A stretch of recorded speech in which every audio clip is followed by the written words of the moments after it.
Have you ever imagined traveling abroad and having to explain to airport officials that the gender on your passport doesn't reflect who you truly are?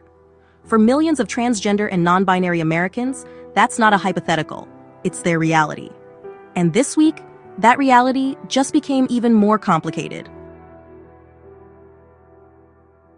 In a landmark and deeply divisive decision, the United States Supreme Court has blocked a lower court ruling that would have allowed people to choose the gender identity displayed on their passports. The court, however, decided that for now, federal passports must continue to display the sex assigned at birth. The case reached the nation's highest court after months of heated legal battles. It all began when the Trump administration, shortly after returning to power, reinstated a 2020-era policy that reversed one of the Biden administration's major inclusivity efforts. Under former President Biden, Americans could apply for passports reflecting their gender identity without medical documentation and could even select an X gender marker for non-binary individuals. But on January 20, 2025, President Trump signed an executive order effectively undoing that policy, calling it a matter of scientific accuracy and national record consistency. Civil rights groups immediately pushed back. A group of 7 transgender and non-binary Americans filed a lawsuit, arguing that the change violated their constitutional rights and exposed them to harassment and danger during travel. Their lead attorney, Chase Strangio, argued that forcing individuals to carry passports that misrepresent their gender identity isn't just bureaucratic, it's harmful. It can lead to confusion, invasive questioning, and even violence in certain countries. The plaintiffs gained the upper hand in June 2025 when Judge Julia Kobik sided with them. She ordered the State Department to issue passports reflecting gender identity rather than sex assigned at birth, citing constitutional equal protection principles. But the Trump administration appealed, and now the Supreme Court has stepped in, granting the administration's request to temporarily block that lower court ruling. In its brief unsigned opinion, the majority of the court agreed with the government's argument that passport sex designations are a matter of historical record, not personal identity. The majority wrote, displaying passport holders' sex at birth no more offends equal protection principles than displaying their country of birth. In both cases, the government is merely attesting to a historical fact. To them, this isn't about discrimination, it's about documentation.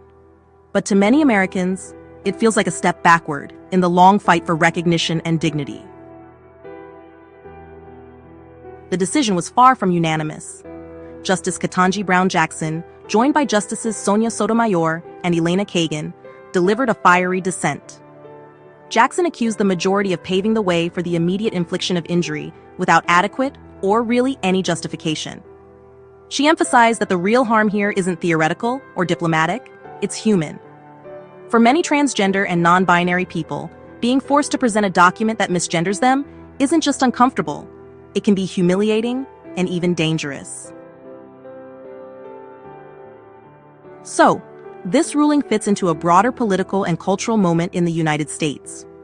Across several states, transgender rights have been under renewed scrutiny, from restrictions on healthcare access to limits on sports participation and public restroom use.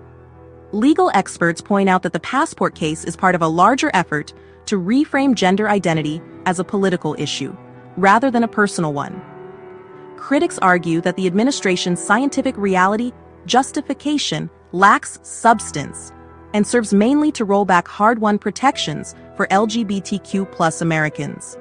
Meanwhile, advocates warn that this ruling could set a precedent, influencing future debates about federal recognition of gender identity in everything from healthcare to military service.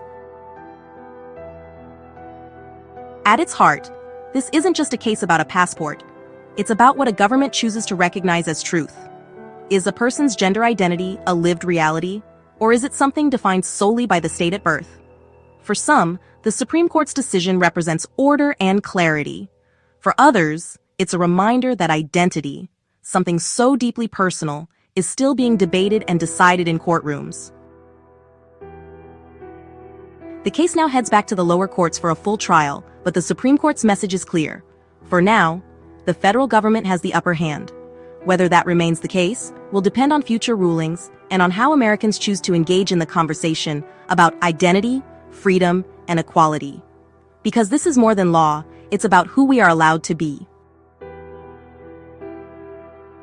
What do you think about the Supreme Court's decision? Should passports reflect our gender identity or our sex at birth? Share your thoughts in the comments below.